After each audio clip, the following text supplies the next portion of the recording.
السلام علیکم۔ طالبان نے اپنے پاؤں پر کلہاڑی مارنے کی تیاری کر لی ہے،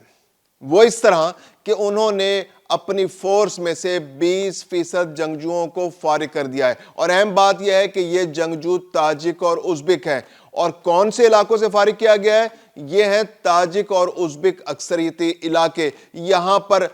طالبان پشتونوں کی تعداد بہت کم ہے، یعنی اس کا مطلب ہے کہ طالبان اب صرف پشتون لبادہ اوڑھ کر افغانستان کے اندر آنے والا وقت گزاریں گے۔ اور آج کے ولاگ میں ہم ذکر کریں گے جرمنی جانے والے افغان نیشنلز کی۔ ایک بار پھر اچھی خبر ہے ان نیشنلز کے لیے کہ 535 افغان نیشنلز کو جرمنی نے اس سال کے اندر یعنی اس دسمبر کے اندر اپنے ہاں بلانے کی تیاری مکمل کر لی ہے۔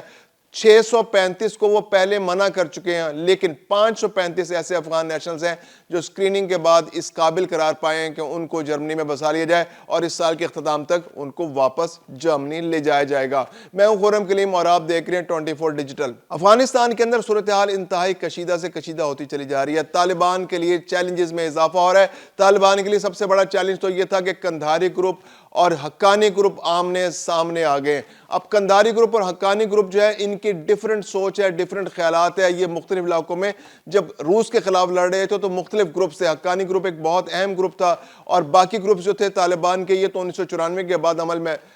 اس موجودہ شکل میں سامنے آئے۔ لیکن جلال الدین حقانی ایک بہت بڑا نام تھا افغانستان جہاد کے حوالے سے۔ گلبدین حکمت یار، یونس خالص، عبدالرب رسول سیاف، جلال الدین حقانی، اور اس کے علاوہ جو احمد شاہ مسعود، یہ بہت بڑے بڑے کمانڈرز تھے۔ تو جلال الدین حقانی کو تو ایسے کمانڈر تھے کہ جن کو صدر ریگن نے بھی وائٹ ہاؤس کے اندر بلا کے ان سے ملاقات کی تھی۔ تو یہ گروپ افغانستان کے اندر اس کی بہت کنسنٹریشن تھی، اور پاکستان کے ساتھ بھی اس کی بہت اچھی گڈ ول تھی۔ اب جب سے قندھار کے جو قندھاری گروپ ہے اس کا طالبان کے اوپر کنٹرول ہوا ہے، جو اخندزادہ اور ملا ہیبت اللہ، یہ جب سے ان کا بہت زیادہ کنٹرول طالبان پر ہوا ہے تو یہ طالبان کی پاکستان کے ساتھ دشمنی جو ہے ابھر کر سامنے آئی ہے۔ اور جلال الدین حقانی گروپ جو اب سراج الدین حقانی جو اس کو لیڈ کرتے ہیں، ان کو دیوار سے لگانے کی کوشش کی جا رہی ہے مسلسل۔ تو اس کے بعد طالبان کے اندر کشیدگی بڑھتی چلی جا رہی تھی۔ تو اس جھگڑے میں جو حقانی گروپ جو تھا اس کا جھکاؤ پاکستان کی جانب تھا، کیونکہ ان کی ساتھ پاکستان کے بہت اچھے تعلقات ہمیشہ بھی رہے، روس کے خلاف جنگ کے دوران بھی، اور ایون جب گڈ طالبان اور بیڈ طالبان کی بات ہو رہی تو اس وقت بھی جو حقانی گروپ تھا وہ پاکستان کے ساتھ امن معاہدے میں تھا۔ شمالی وزیرستان کے اندر ان کی کنسنٹریشن تھی، ان کا گروپ وہاں پہ تھا، اور وہ پاکستان کے ساتھ بہت اچھے انداز میں کام کر رہا تھا۔ اور جب طالبان کی حکومت آئی تو وہ سارے کے سارے افغانستان منتقل ہو گئے، اور اب ان کے تعلقات پاکستان کے ساتھ وہ ٹھیک رکھنے کے خواہش مند ہیں۔ لیکن ملا برادر اور ملا ہیبت اللہ جو ہیں، یہ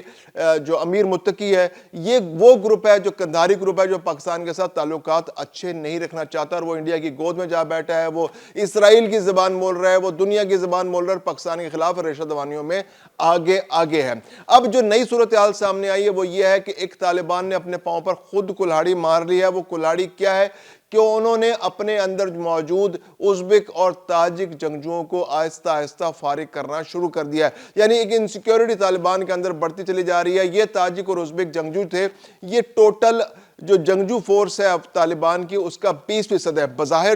جو تاثر دیا جا رہا ہے وہ تاثر یہی دیا جا رہا ہے کہ چونکہ بجٹ ریسٹرینٹس ہیں، جی پیسے نہیں ہیں طالبان کے پاس، طالبان جو ہے ان کو تنخواہیں نہیں دے سکتے یا ان کا بوجھ نہیں اٹھا سکتی، ان کو روزگار فراہم نہیں کر سکتی، تو اس لیے ہم ان جنگجوؤں کو فارغ کر رہے ہیں۔ ایک آرگومنٹ یہ بھی دیا جا رہا ہے کہ جو چونکہ طالبان نے بہت کنٹرول ملک پہ بنا لیا ہے، تنظیمی طور پر وہ بہت مضبوط ہو چکی ہے، تو اب امن کی راہ ہموار کرنی ہے تو ان جنگجوؤں کی ضرورت نہیں ہے، تو اس لیے ان جنگجوؤں کو فارغ کیا جا رہا ہے۔ لیکن اہم بات یہ ہے کہ یہ جنگجو جو فارغ کیے گئے ہیں، یہ ایک تو ازبک اور تاجک جہاں کنسنٹریشن جن علاقوں کے اندر ہے، نسلوں کی ہے، وہاں سے فارغ کیے گئے، اور یہ جو 20% جنگجو فارغ کیے گئے ہیں ان کی زیادہ تر نسل جو ہے یہ تاجک اور ازبک نسل سے تعلق رکھتے ہیں۔ تو یا تو افغانستان کی جو طالبان رجیم ہے ان کا ان پہ سے ٹرسٹ ختم ہو چکا ہے، یا پھر انہوں نے اب نئی اسٹریٹجی اپنا لیا ہے۔ وہ اسٹریٹجی یہ ہے کہ انہوں نے اپنا تشخص، اپنا امیج جو ہے وہ پختون یا پشتون بنانے کی تیاری کر لی ہے، یعنی اپنے اندر سے، اپنے صفوں میں سے ازبک اور تاجک جو نسل کے جو طالبان ہیں ان کو آہستہ آہستہ فارغ کیا جائے گا، کیونکہ ان پر ان کا ٹرسٹ کم ہے، اور ٹرسٹ بنا جائے گا اپنے پشتون بھائیوں پر کہ وہ افغانستان کے اندر جو طالبان رجیم ہے اس کی صفوں کے اندر رہتے ہوئے مضبوط سے مضبوط طالبان کو بنائیں گے اور ایک خاص گروپ جو ہے وہ کانسنٹریٹ کرے گا۔ اب دلچسپ بات یہ ہے کہ ڈیموگرافی جو ہے افغانستان کی سمجھنے کی ضرورت ہے۔ افغانستان کی ڈیموگرافی کے اندر جو پشتون آبادی ہے وہ صرف 38 سے 40% ہے، یعنی کہ وہ اکثریتی گروپ تو ہے لیکن اس کو سادہ اکثریت حاصل نہیں ہے۔ جو ازبکستان کے اندر جو افغانستان کے اندر جو باقی گروپ ہیں، جو تاجک گروپ ہے وہ بہت بڑا گروپ ہے، اس کی آبادی تقریباً 30% کے قریب بنتی ہے۔ جو ازبک ہیں وہ 8% ہے۔ جو اس کے علاوہ جو وہاں پر جو شیعہ گروپ موجود ہے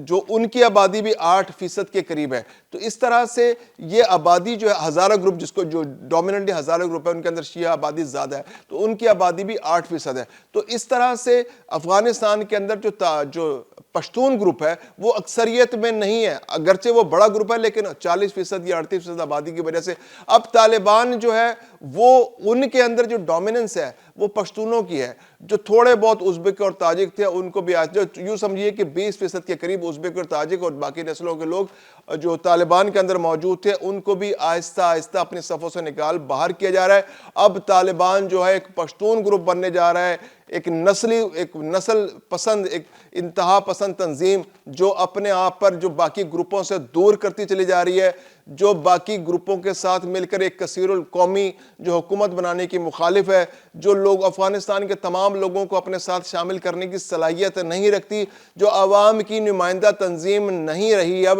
تو اب وہ اپنی صفوں میں بھی ان سب جو باقی دوسری نسلوں کے لوگ ہیں ان کو نکالنے جا رہی ہے۔ تو افغانستان کے اندر صورتحال آنے والے دنوں میں زیادہ کشیدہ ہوگی۔ دو جو تحریکیں ہیں افغانستان کے اندر آزادی کی پہلے ہی چل رہی ہے، ایک نیشنل ریزسٹنس فرنٹ ہے اور ایک نیشنل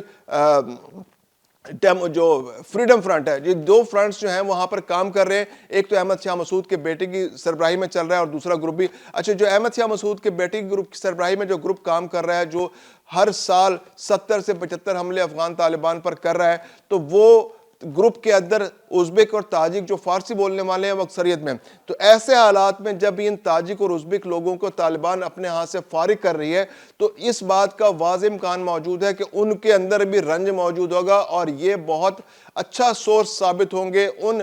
فریڈم موومنٹس کے لیے۔ جو فریڈم ریزسٹنس موومنٹ ہے افغانستان کی، افغان ریزسٹنس موومنٹ جو احمد شاہ مسعود کے بیٹے کی سربراہی میں چل رہی ہے، تو یہ اس کے اندر بھی شامل ہو سکتے ہیں۔ اس کے علاوہ جو افغانستان فریڈم موومنٹ ہے اس کے اندر بھی فارسی بولنے والوں کی اکثریت ہے، اگرچہ اس کے اندر پشتون بھی شامل ہے لیکن فارسی بولنے والوں کی اکثریت ہے۔ تو ایسے میں یہ تاجک اور ازبک لوگ جو فریڈم فائٹرز ہیں، یہ جو جنگجو ہیں، یہ 20% جو فارغ کیے گئے ہیں تو یہ اس گروپ کے اندر بھی شامل ہو سکتے ہیں۔ تو یہ ایک بہت اچھا ایسٹ بننے جا رہا ہے فریڈم موومنٹ کے لیے بھی اور ریزسٹنس فرنٹ کے لیے بھی کہ یہ تاجک اور ازبک طالبان سے ہٹ کر وہاں شامل ہو جائیں اور طالبان کے مد مقابل آ جائیں، کیونکہ ان کو اس بات کا رنج ہے کہ ان کو اس اہم مرحلے پر جبکہ طالبان کا کنٹرول افغانستان پر شامل ہو گیا تھا، مکمل ہو گیا تھا اور طالبان جو ہے اب حکومت کر رہی تھی، جب حکومت کا وقت آیا تو ان لوگوں کو اپنے صفوں سے نکال باہر کیا گیا۔ اب ہم بات کریں گے جرمنی کی کہ جرمنی جو ہے اس نے ایک دفعہ پھر افغانستان کے لوگوں کے لیے جو پاکستان کے اندر موجود ہے، تقریباً 535 پاکستان کے اندر موجود افغان نیشنلز کو اپنے ہاں بلانے کی تیاری کر لی ہے اور یہ پروسیس ہے یہ دسمبر کے اینڈ تک مکمل کر لیا جائے گا۔ اس کے علاوہ انہوں نے پھر دوبارہ امید دلائی کہ جو 640 افغان نیشنلز جن کو انہوں نے منع کر دیا تھا کہ جی ہم اگلے سال پھر سے اسکریننگ کریں گے، دیکھیں گے ان میں سے کتنے لوگ ہیں جن کو بلایا جا سکتا ہے اور کتنے لوگ ہیں جن کو فارغ کیا جا سکتا ہے، لیکن انہوں نے زیادہ امید نہیں دلائی۔ لیکن 535 افغان نیشنلز کو وہ فوری طور پر اپنے ملک میں بلانے کی تیاری کر رہے ہیں، لاجسٹکلی وہ کوشش کر رہے ہیں اور اس بارے میں گورنمنٹ نے اعلان بھی کر دیا ہے۔ یہ وہ افغان نیشنلز ہیں جو نیٹو فورسز کے ساتھ مل کر کام کرتے رہے، یہ ترجمان بن کے کام کرتے رہے، یہ فوجوں کا حصہ بن کے رہے، یہ کلیریکل سٹاف کے اندر شامل تھے، یہ وہ لوگ تھے جو نیٹو فورسز کے ساتھ مل کر طالبان کے خلاف لڑتے رہے۔ تو اب ان کی زندگیاں خطرے میں تھی اور یہ ان کے ساتھ نیٹو فورسز کے ممالک نے وعدہ کیا تھا کہ ان کو اپنے ساتھ لے جائیں گے، امریکہ نے، آسٹریلیا نے، برطانیہ نے، جرمنی نے اور باقی ممالک نے۔ تو جرمنی نے بھی وعدہ کیا تھا، 2000 سے زائد لوگ جرمنی کے وعدے پر پاکستان میں موجود ہیں۔ تو ان میں سے 535 افراد جو ہیں اس سال کے اختتام تک پاکستان سے جرمنی جانے کے لیے تیاری کر چکے ہیں۔